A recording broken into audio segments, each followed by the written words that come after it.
Dabar šį kartą mes kalbam apie mažosios architektūros. Fasadai, tvoros, pergolės mūsų atveju. Kuo skiriasi nuo terasos alyvavimo? Paprastas realiai atsakymas. Visos terasos pagrindai yra horizontalios, o visi kiti paviršiai, šiuo atveju mediniai, yra vertikalūs. Tai negalima, pavyzdžiui, dažais, apie kurias mes kalbėsim šioje temoje, dažyti terasų horizontalių, nes tai yra produktas sukurtas vertikaliam padengimui. Tai taip pat kaip ir mes nerekomenduojam, bet tai galima daryti su terasinė alyva, pavyzdžiui, dažyti ir fasadus. Tai tarnaus trumpiau, bet jeigu kažkam patinka, viskas ok. Tai iš principo mes medžio apdirbimų lauko mes turim alyvą, dažyvę ir dažai. Tikrai taip. Dabar klausimas, kuo skiriasi šitoje vietoje, ne? Ir kada geriausia pasirinkti alyvą, dėl ko terasa alyva? Tai čia galima būtų išskirstyti, taip kaip ir sakei, alyvą. Tai produktas turintis turbūt mažiausiai kiekį pigmentų sudėtyje, todėl mes nualyvavę terasą realiai ant jų beveik nevaikštom, kas ir įtakoja tą visą dilimą spalvos. Kai tai yra dažyvė, mes perinam šiek tiek į didesnį pigmentų kiekį produkto sudėtyje ir mes jau galėtumėm alyvuoti, ar galima taip irgi išsireikšti, dažyti, alyvuoti, čia kaip kam patogu, jau tvoras, fasadus ir panašiai. Kai mes jau perinam prie pilnai dengiančių dažų, tai yra didžiausia pigmentų koncentracija produkte ir tas užtikrina ilgalaikį paviršiaus tarnavimą. Tai yra geriausia apsauga nuo ultravioleto, saulės, ten vėjo, sniego, lietaus, sugalvokit dar kažką, tai viskas atsiremia į tai. Alyva, aišku, jinai turi mažiausią pigmentą, tai reiškia, jeigu aš noriu išlaikyti tą medžio raštą, ne, tą grožį, šakas ir kitą, alyva tą leidžia, o dažas taip pat. Dažas jau pilnai paslėpia realiai medienos visą tą grožį, šakas ten ir panašiai, bet čia reikėtų žmogui išsirinkti, ko jis nori. Ar gražaus fasado ir ten kas 5 metus tą peralyvuoti, ar jau paslėpto šiek tiek medienos, bet atitolinti visą tą darbą po 10-15 metų. Tai... Dabar, kaip sakai, atitolinti alyvą, dažyvę, dažai. Koks tarnavimo laikas? Taip grubiai, ne? Vat. Alyva taip labai grubiai iki 3 metų, dažyvė kažkas tarp 5-6, dažai jau tarp 9-10 metų. Bet tai irgi labai priklauso nuo to, ar žmogus vadovaujasi mūsų rekomendacijomis. Jeigu nusiperka medžiagą ir net nepaskaito instrukcijos, kaip reikėtų naudotis, arba mūsų rekomendacijų, kai mes parduodam, neįsiklauso, neįvertina, nebus to rezultato, apie kurį mes kalbam čia. Apdirbant lauko gaminius, mūsų pagrindinė užduotis apsaugoti juos nuo drėgmės, nuo ekstremalių ultravioleto spindulių ir antras dalykas nuo pačio medžio. Ne? Nes medis žinom, kad jis traukia drėgmę, deformuojasi, trūkinėja, sukinėjas ir panašiai. Ar taisyklingai apdirbus jį galima šitą procesą suvaldyti, sumažinti, galbūt iš viso eliminuoti? Eliminuoti turbūt neįmanoma tokio dalyko, nes vis tiek medis yra gyvas organizmas, bet mes galim visą tai pristabdyti ir sušvelninti realiai medienai. Nes bet kokiu atveju mediena yra idealiai išdžiovinta ir jinai ten nukirsta prieš 100 metų, nežinau, gulėjusi kažkur po stogu, jinai gavusi drėgmės vis tiek pradės raitytis ir deformuotis. Tai šituo atveju ir yra sukurti visų dažai, alyvos, dažyvės, kad sumažinti visą tą vaikščiojimą. Ir pagrindinis faktorius yra apsaugoti nuo ultravioleto. Tai visi žinom, kad saulė daro savo darbą ir kuo didesnis kiekis pigmento yra dažuose, tuo ilgiau saulė degina tuos pigmentus. Tai taisyklingai apdirbus, kad ir šitos čia, kurios mes turim balkius, iš visų pusių labai akcentuoju visiems žmonėm, pjovimo vietos yra, kaip ir pats, žinai, su terasom dirbdamas, skerspjūvė yra ta vieta, kur drėgmė suranda kaip įlysti ir tada prasideda visi bairiai. Tai raitimais ir panašiai. O dar šitoje vietoje klausimas pietinė šiaurinė pusė. Ne? Ar pavyzdžiui, tas įtakos turi? Nes pietinė natūralu, kad ten ultravioleto kur kas daugiau gauna. Taip, tai įtakos vis tiek turi ir kaip ir sakiau, priklausomai nuo to, ar tai yra dažai ar dažyvė, pietinė pusė šiek tiek greičiau dėvisi negu ten šiaurinė ir Čia panašiai. kaip ir terasos. Ir plus spygliuoti sakai, ne, vadar Taip, klausimas. čia yra Grįžtantys sakai. Čia yra irgi svarbus toks aspektas. Mūsų pagrindinis produktas tai yra dažai, jie yra aliejaus pagrindu. Tai aliejaus pagrindu dažai šiek tiek mažiau leidžia tiems sakam išeiti iš tos medienos. Jeigu atvirkščiai žiūrint į vandens pagrindo dažus, tai ten labai akivaizdus yra tų sakų išsiskirimas. Ir pataisymas šiek tiek yra sudėtingesnis. Tai su mūsų tais dažais, jeigu ten sprogo tas sakų burbuliukas, tai tiesiog pašalinti, uždažyti vėl ir toliau džiaugtis tuo gražiu fasadu. Bet tai yra neišvengiamas dalykas, jeigu mediena yra spygliuotis, tie sakai turi surasti kažkur tą kelią išeiti iš tos medienos. Supratau. Gerai, dabar tada, kaip ir sakau, pradėjau visą reportažą. Po 4 metų beveik galiu išmesti, o kiti po 10-12 metų atrodo kaip nauji. Tai tavo kaip dažų eksperto nuomonė, nuo ko tai gali priklausyti? Pagrindinis dalykas tai turbūt nuo medžiagų pasirinkimo, pačios medienos. Nedažnas atvejis būna, kad žmogus tiesiog padaro pradžiamokslę klaidą, pradeda dažyti ant šlapios medienos. Tai yra, atrodo juokingai ir skamba juokingai, bet būna tikrai tokiu atveju. Tai tikrai nereikia to daryti. Tai sausa? Sausa mediena. Geriausia, aišku, tai daryti, kaip ir mes čia turim patalpų viduje. Mūsų visą laiką rekomendacija yra bent jau, jeigu tai yra įmanoma, pradžiai bent vienas sluoksnis impregnanto. Viskas tai... Šiek, Masimai, pertraukiu. Mes jau kalbame apie priemonės ir apie rekomendacijas. Ne? Tai gal mes turim jau pasiruošę. Taip. Osmo rekomendacijos, kaip apdirbti medieną, kad jinai tarnautų ilgai. Jeigu tai yra šiuo atveju lauko produktas kažkoks, tai pirminis apdirbimas, aišku, turėtų būti viskas sauso, kaip ir sakiau, jokių nešvarumų ir panašiai. Taip, mes nereikia... Konstrukcinė mediena 18% skaitosi. Tai nereikia ten specialiai su drėgmės matuoti, bet jinai nėra šlapia, ant jos nėra kažkokių balų ir panašiai. Tai pirminis dalykas yra, aišku, įsitikinti, kad jinai nešlapia ir mes pradedam nuo impregnanto. Realiai visi turbūt dažų pardavėjai turėtų tą rekomenduoti. Ne visi žmonės sutinka su tom, nes tai yra papildomi kaštai. Bet jeigu mes norim feng shui rezultato, tai čia yra numeris 1 produktas, su kuriuo reikėtų startuoti. Tai padengiam vieną sluoksnį impregnanto, viskas išdžiūna, tada mes perinam prie dažų. Dažų mes rekomenduojam 2 sluoksnius, kaip ir sakiau prieš tai, kuo daugiau pigmento, tuo ilgesnį laiko tarpą saulė degina dažus. Paprasta matematika.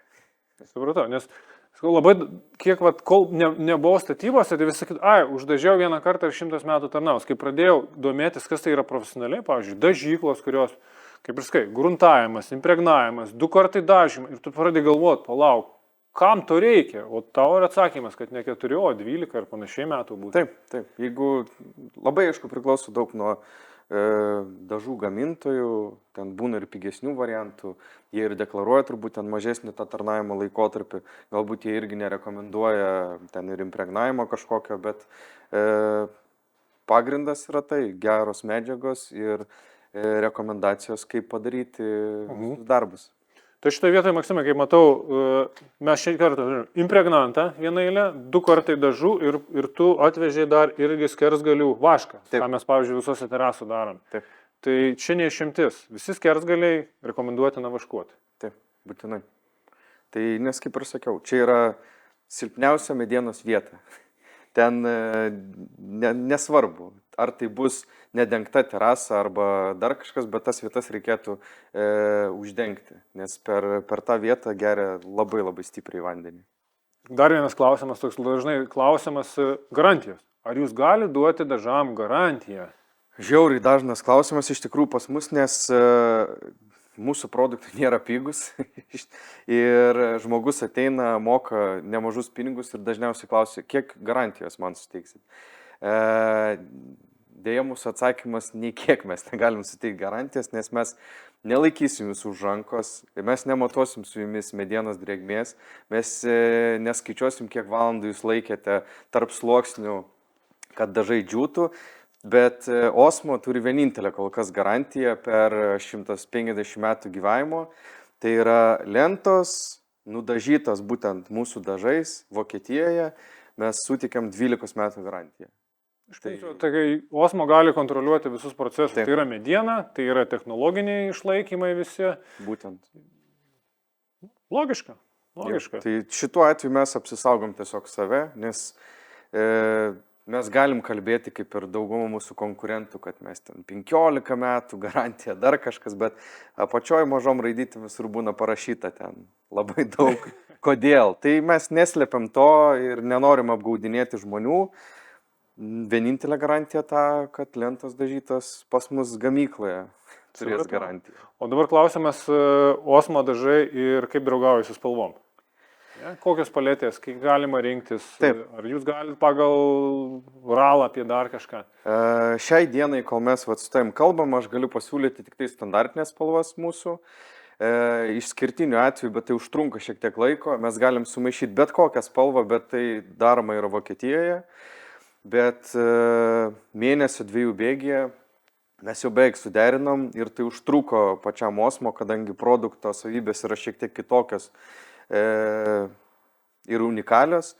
Tai mes turėsim savo irgi dažų maišymo įrenginį, su kuriuo galėsim maišyti ne tik tai dažus, bet terasinės alyvas, vidaus produktus ir panašiai. Tai labai tikimės, kad tai duos mums pranašumo ir... Žodžiu, Osmo Lietuvoje bus proveržis spalvom. Stengsimės tikrai, nes pagrindinis klausimas mūsų dabartinių didesnių klientų yra, kada bus naujos spalvos. Tai dabar bus ralas, NCS atsiverčiam ir bus bet kiek spalvų. Maksimai, dar prieš nerant į temą apie įrankius, aš matau, tu atvežiai, ko gero, vieną iš pagrindinių įrankių, kuris reikalingas dirbant su spalvotais, ryškiais dažais. Tai yra labai, labai svarbus dalykas, nes per 10 metų savo darbo patirtį esu turėjęs gal 2 tokius atvejus, kur žmogus atsiunčia šiuo atveju terasą, kur prasideda skaidri, atsiranda šiek tiek spalvos ir ant galo kaip dažais uždažyta. Ir sako, kodėl jūs man pardavėt nekokybišką produktą? Ar maišiai? Ne, o kam? Ant kiekvienos bankutės yra parodyta netgi. Ir mes dabar Lietuvoje klijuojam raudonus lipdukus. Tokius, kad atidarius produktą išmaišyti. Pigmentą sukelt. Po gamybos transportavimas pigmentas dažniausiai sėda ant dugno, nes jisai yra sunkesnis negu aliejus. Ir tai yra natūralu, kad reikia išmaišyti iki vienalytės tokios masės. Tai tada turėsi tą spalvą, kurią mes čia deklaruojam ir kurią padarėm tau pavyzdį irgi. Ir neturėsim kažkokių konfliktinių situacijų. Bet sakau, per 10 metų buvo gal 2-3 atvejai tokie. Sako, mes geriau žinom, neaiškiai, ką.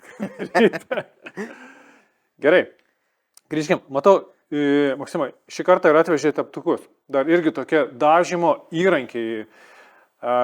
Nes labai dažnai tuose pačiuose prekybos centruose sako, imk pigesnį, koks skirtumas, nudažiai ir išmesi. Ar teptuko pasirinkimas turi įtakos padengimui, medžiagų išeigų ir panašiai. Kokybei galų gale padengimo? Prieš pradėjus dirbti su Osmo, aš buvau tos pačios nuomonės, kad imk kuo pigesnį ir kam leisti pinigus, kad vis tiek paskui išmėsi tą teptuką. Nė velnio.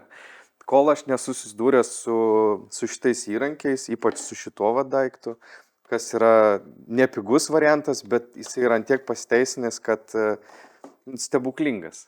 Aš taip sakau ir kiti, kas pasinaudojo juo, grįžta ir padėkoja, kad aš jums sutaupiau laiko, energijos ir turbūt ir pinigų šituo atveju. Aš įrankius, kai renkuosi irgi, kaip sakau, mano labai dažnas kriterijus žiūrėk pagal kainą. Eik į brangiausią lentyną ir imk antrą pagal brangumą, nes pats brangiausias būna, toks, kaip sakau, brandinis reikalas, o antras visada tikrai atstovi savo kainą. Taip, nes yra tikrai ir kitų gamintojų įrankių, kurie tikrai yra kokybiški, viskas yra tvarkoj. Mūsų rekomendacija, mūsų produktus dengti su mūsų įrankiais. Mes ne veltui juos kūrėm, kad pasiekti tą geriausią rezultatą. Tai visi mūsų teptukai yra natūralių šerių, kadangi sintetiniai palieka tokius dryžius, negražius ant pačios medienos. Yra Tai va. dalykas. Jo, tai todėl yra natūralių šerių visi ir labai labai gražiai padengia visas tas medžiagas mūsų. Tai iš principo įrankio pasirinkimas, kas laikas, padengimo kokybė, medžiagų išeiga dabar klausimas dar irgi. Ir išeiga labai labai turi įtakos. Čia ne vienas kartas yra įrodyta realiai per pusę. Ir pats išbandęs, ir paskui iš aplinkos žmonės, kurie didesniais kiekiais perka, ateina ir pasako tiesiog pavyzdžius. Paprastas iš prekybos centro nupirktas už 2 eurus, panašus teptukas, plotščių ir dar kažkom. Tai mes deklaruojam ten išeigą apie 24 kvadratiniai metrai, man sako gavosi 10, su šito sako gavosi netgi 26 kažkur. Nu, čia tie mažos fengšų detalės, know-how, iš kurias tu, kaip sakau, iškart nepastebėsi, bet rezultatą tikrai matyti. Tikrai taip. Dar toks klausimas. Sakau, dažus galima teptuku, voliuku, pulverizatoriumi užnešti ir panašiai, bet visi sako, kad teptukų į brūžinį dažą jisai laiko geriau ir tarnauja ilgiau. Ar čia mitas, ar čia ta istorija turi tam tikro pagrindo ir tai teisybė? Esmė tokia, kad medis yra porėtas produktas. Kai tu užpurški, pavyzdžiui, čia yra greitesnis variantas, aišku, išeiga ten yra visiškai kitokia. Į medienos poras neįsigeria tiek to produkto, kiek medžiui reikia. Kai tu brūžini teptukų, tu uždarai visas poras ir pirmų sluoksnių medis prisigeria tiek, kiek jam reikia. Ir jis būna ne tik iš išorės, bet dar ir iš vidaus apsaugotas, tokiu atveju. Bet laikas, aišku, pinigai, mes rekomenduojam, kaip ir sakiau, teptukas. Dažnais atvejais dar ir volelius irgi naudoja, nes jis irgi ganėtinai gražiai padengia. O kempinėlės, pavyzdžiui, kai terasai?